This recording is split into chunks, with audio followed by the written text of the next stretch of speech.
Oi pessoal, me chamo Luciane Baratelli, sou neuropediatra, sou pós-graduada em Medicina do Sono e junto com a Amanda Costa, que é otorrinolaringologista, e com a Cristiane Fumo, que é pneumopediatra, resolvi criar esse curso sobre sono totalmente voltado para pediatras, para tentar falar de maneira bem didática e objetiva sobre os principais distúrbios de sono que acometem a infância. Então, nessa aula de hoje, eu vou falar um pouquinho sobre por que é tão importante a gente estudar sobre o sono infantil, sobre qual é o papel do pediatra na investigação e no tratamento dos distúrbios de sono, sobre por que é tão importante a gente dormir e quais seriam as consequências da privação de sono na infância, e para finalizar, sobre como é o sono normal na infância. Então, assim, a primeira pergunta que vem à cabeça é por que é tão importante estudar sobre sono infantil, né? Na verdade, o que motivou a gente a criar esse curso, a divulgar essa informação? Então, em primeiro lugar, porque 25% das crianças apresentam distúrbios de sono, mas apesar disso, é um tema muito pouco abordado tanto nas faculdades quanto nas residências médicas. Por exemplo, eu não me lembro de ter tido nenhuma aula sobre medicina do sono na minha faculdade, né? Eu já tenho 10 anos de formada. Mesmo agora que eu vejo que as faculdades têm percebido um pouquinho maior a importância disso, costuma ser uma cadeira com poucas aulas, com poucas matérias, talvez não voltada tanto ao sono infantil. Mesmo no currículo da residência médica de pediatria, eu vejo que os distúrbios de sono são muito deixados de lado, né? Se você for para pensar, 25% das crianças é muito mais comum, por exemplo, é muito mais comum a criança apresentar um distúrbio de sono do que apresentar um quadro de asma ou apresentar um quadro de diabetes, né? Mas apesar disso, assim, a gente tem muitas aulas sobre esses outros temas nas residências médicas, e o distúrbio de sono, quando ele é falado de modo muito superficial, né? E eu fiz uma pesquisa informal com mais de 3 mil mães, e 80% delas se queixavam que o filho tem ou teve em algum momento da vida dificuldade para dormir, né? Então o pediatra tem que saber lidar com essa queixa, assim, é fundamental, tão importante quanto saber, sei lá, falar sobre alimentação, saber sobre orientar sobre o desenvolvimento, sobre o comportamento, sobre a relação da mãe com a criança. Ele tem que saber falar sobre o distúrbio de sono, porque ele vai receber essa queixa frequentemente no dia a dia dele, né? E quando a gente pergunta para essas mães se elas acreditam que o pediatra valorizou a queixa, 81% achou que a queixa sequer foi valorizada, né? E dessas mães, 82% não ficou satisfeita com as orientações recebidas, né? Então, além de tudo isso, o pediatra que sabe de sono, que tem um conhecimento bacana sobre o sono infantil, que ele sabe como abordar, sabe como orientar essas mães, sabe como identificar e tratar o distúrbio de sono, certamente vai ter um diferencial na sua prática clínica, vai ter um diferencial no seu consultório. E aí, quando você pergunta para essas mães, né, por que elas não ficaram satisfeitas com a abordagem do pediatra, você vê que foram abordagens muito rasas, né? Ou simplesmente falou só que para deixar chorar, falou apenas para deixar passar, que era uma fase. Embora a gente saiba que, de fato, algumas queixas de sono, elas acabam melhorando com a idade, você apenas dizer isso para a mãe, assim, naquele momento não ajuda em nada, né? Porque o durante também é importante. Então, mesmo que seja normal, mesmo que seja algo que você acha que vai melhorar com o tempo, você tem que saber como abordar essa questão, como acolher essa mãe, como passar segurança para ela de que aquilo é uma etapa normal, ao invés de simplesmente falar, deixa eu chorar ou vai passar. Uma queixa muito comum também que eu recebi foi que o pediatra orientou o desmame, ou orientou simplesmente introduzir a fórmula para o bebê dormir, né? A gente sabe que aqui no Brasil a gente tem uma taxa de amamentação muito baixa, e o pediatra, na verdade, deveria apoiar a mãe, estar do lado da mãe, incentivar a amamentação, explicar a ela toda a importância da amamentação, e muitas vezes faz esse papel contrário, né? Orienta o desmame, ou diz que está com fome, ou manda dar uma fórmula para encher a barriga da criança. São questões que a gente vai abordar mais para frente, mais especificamente, porque essas abordagens não são adequadas e, claro, acabam ferindo a relação médico-paciente, né? Ou então porque simplesmente prescreveu medicamentos, melatonina, antialérgicos, quando na verdade a maior parte dos distúrbios de sono não tem tratamento medicamentoso, né? Ou não valorizou a queixa ou parecia não entender sobre o assunto. Mas antes de falar sobre como é o sono normal na infância, eu queria levantar um ponto muito importante com vocês, né? Nenhuma avaliação do sono infantil ela vai estar completa se não incluir o inventário do sono e da rotina dos pais, tá? Porque por trás de toda criança que não dorme, tem pais que não dormem. Então, assim, quando a mãe chega com a queixa de meu filho não dorme, você tem que ver o que está por trás daquele contexto, né? Será que os pais são muito ansiosos e estão criando uma expectativa exagerada para o sono infantil? Ou será que essa mãe não tem rede de apoio e ela acaba que está tão desgastada e muitas vezes essa queixa de que o filho não dorme é só a pontinha de um iceberg de um problema muito maior, de uma falta de rede de apoio, dela estar sobrecarregada e ela acaba culpabilizando o bebê? Ou como é que era a própria rotina de sono dos pais, né? Como é que essa mãe dormia? Esses pais já tinham uma insônia antes dos bebês? Esses pais tinha uma necessidade de sono muito grande ou tinha uma necessidade de sono muito pequena? Tudo isso vai influenciar na maneira com que eles vão se queixar do sono da criança e, claro, na maneira com que você vai abordar isso também. Então, assim, qual é o principal papel do pediatra na avaliação do sono infantil, né? Se a gente for parar para pensar que 80% das famílias se queixam que o filho já teve em algum momento dificuldades para dormir, mas só 25% tem um distúrbio de sono de fato, é diferenciar o padrão normal de sono infantil para a idade associado a uma expectativa irreal da família. Então, às vezes, aquela família que comparou o filho com um vizinho, ou simplesmente olhou uma tabela, ou olhou alguma coisa, uma informação rasa na internet, e ela acha que o filho dela não está se enquadrando dentro daquele ideal, mas que você vai observar que nada mais é do que um padrão normal de sono na infância. Então, nesse caso, ele vai tranquilizar a família, vai desfazer os mitos, e vai traçar algumas estratégias para melhorar a qualidade de sono daquela família, porque mesmo quando a criança tem um padrão de sono normal, a gente pode fazer algumas estratégias para melhorar, trabalhar na higiene do sono, ou trabalhar na rede de apoio, para essa mãe poder descansar em outros horários, não ficar tão sobrecarregada. Não é simplesmente falar, o bebê não dorme, não é simplesmente falar, isso vai passar, né? E diferenciar do que é um distúrbio de sono na infância de fato, porque aí nesse caso a gente vai precisar investigar e vai precisar tratar. Então, assim, por que a gente dorme, né? Antes de falar do sono, a gente tem que entender a importância dele. Então, no passado, acreditava-se que o sono era um período passivo, de descanso do cérebro, como se o cérebro desligasse, né? Hoje em dia, a gente sabe que é um processo ativo e vital. O cérebro está em amplo funcionamento e desenvolvimento enquanto a gente está dormindo, tanto que a privação crônica de sono ela leva à morte. E quais são as funções de sono, né? Embora a gente não saiba exatamente todas as funções, a gente consegue estimar isso baseado no que acontece quando a gente tem privação de sono, né? Então a gente sabe que o sono tem uma função restaurativa de descanso mesmo, mas não é só isso.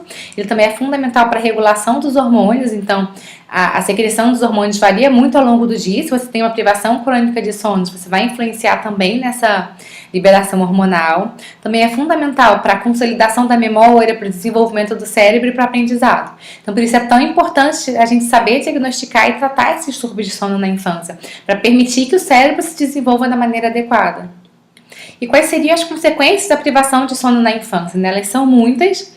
Então, muitas vezes a gente acha que a criança privada de sono, ela vai estar assim, sonolento, né? Como essa figura aqui do Pateta, como a gente vê assim nos adultos, que ele vai estar letárgico, sonolento, dormindo em qualquer lugar. Embora isso possa estar presente, muitas vezes a privação de sono na infância se manifesta de outras maneiras.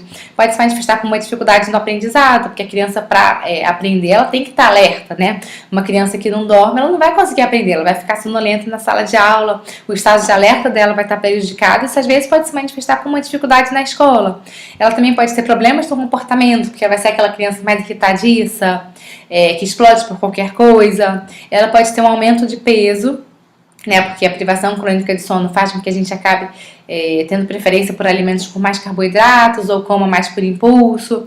Isso também leva à desregulação hormonal, como eu já falei, no longo prazo também pode favorecer a obesidade na infância. E como eu falei, acaba levando à privação de sono dos pais, né, como eu já enfatizei aqui algumas vezes, a criança que não dorme significa pais que também não dormem. E o que é um sono normal, né? O sono normal é aquele que você dorme bem e acorda revigorado. Seria a definição do adulto, vamos dizer assim, né? Mas e das crianças? A gente tem que considerar todo esse contexto.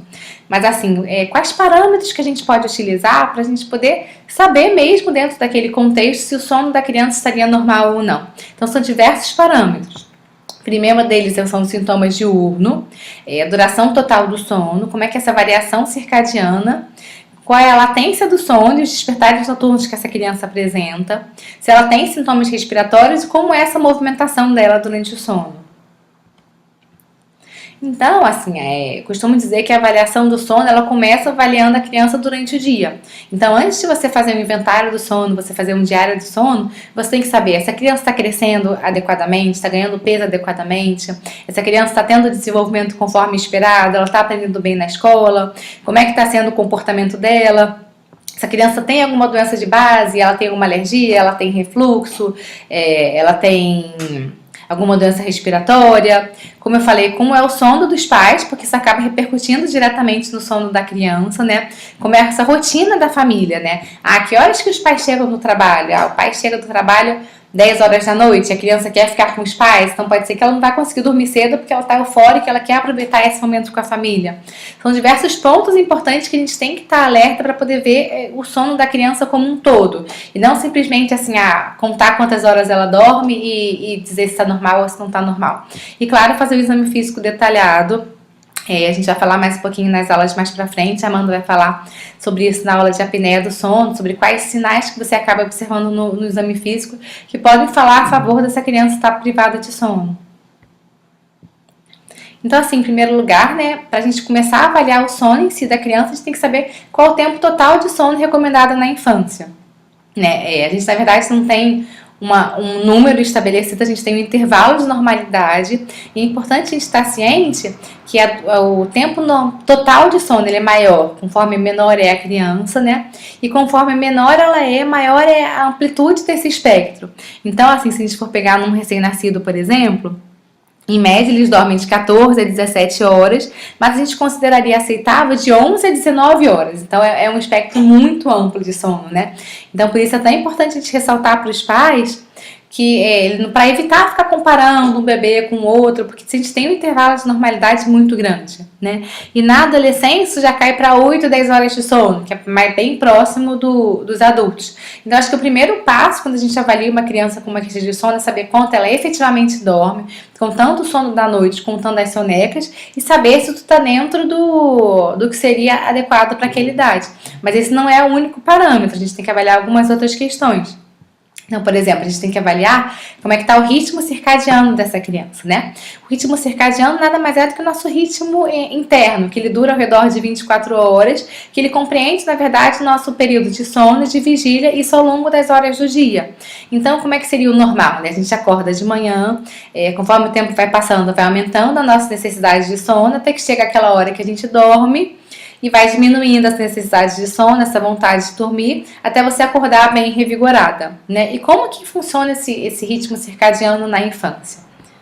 Nos recém-nascidos, é importante a gente saber que eles não nascem com esse relógio interno regulado. Então, assim, o recém-nascido ele vai dormir e vai acordar a qualquer hora do dia, que é o que a gente chama de sono polifásico.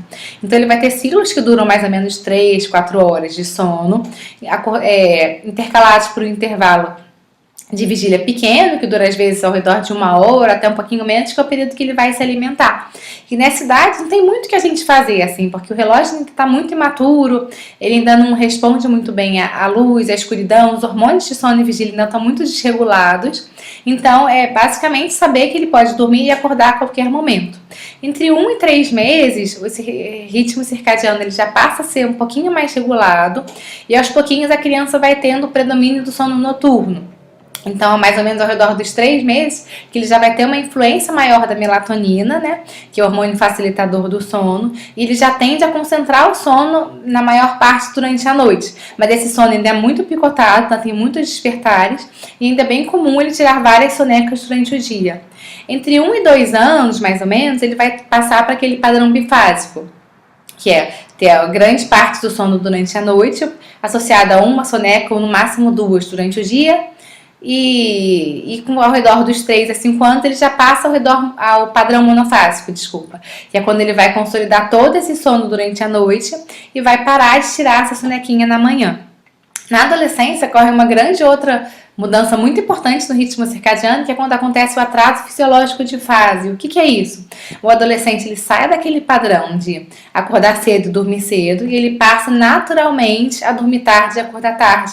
Isso acaba trazendo várias questões assim, né, na escola, principalmente porque essa é uma idade que eles acabam muitas vezes passando a estudar de manhã, então você tem aquele padrão do adolescente que dorme tarde, tem que acordar cedo e acaba sendo privado de sono cronicamente. E a gente também vai abordar isso um pouquinho mais pra frente, mas é importante estar ciente que é normal do adolescente ele querer dormir mais tarde. Então, embora a gente possa usar estratégias para melhorar um pouquinho esse padrão, nem sempre a gente vai conseguir modificar isso totalmente e a gente consegue ter uma qualidade de sono muito melhor quando a gente respeita a própria fisiologia da criança de cada fase da vida.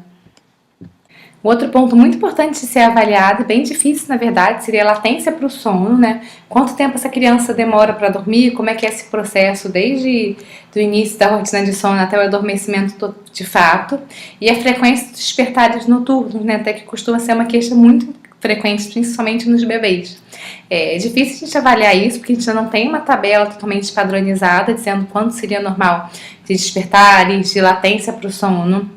Mas a gente teve um estudo muito recente finlandês que avaliou um grande número de crianças, foi acompanhadas desde a gestação até os 2 primeiros anos de vida. Eles conseguiram estimar o quanto seria normal, esperado de um despertar noturno por idade ao longo dos meses. E de quanto tempo essa criança demoraria para dormir e quanto tempo ela passaria acordada à noite, desculpa.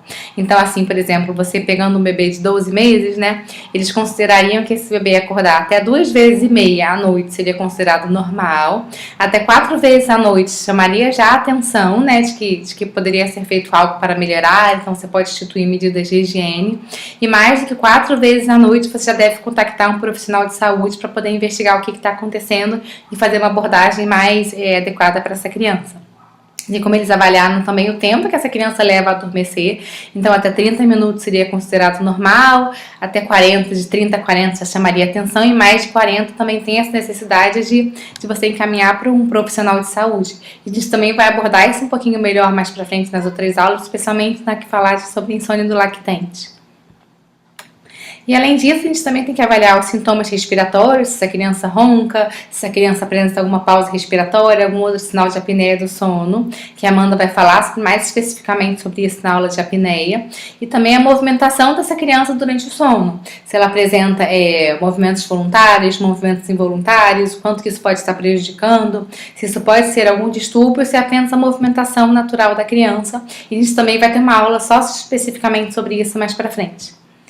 Então, assim, concluindo, né? Os distúrbios de sono são extremamente frequentes na infância, então é importante que o pediatra saiba identificar e tratar os principais dele. O sono da criança sempre deve ser avaliado no contexto da família, não adianta, reforçando o que eu já falei algumas vezes aqui na aula. O sono, você só vai ter uma avaliação adequada do sono da criança se você fizer também o inventário do sono dos pais. E é importante a gente conhecer a evolução natural do sono na infância, a fim de que a gente possa detectar e tratar esses distúrbios. Obrigada, gente!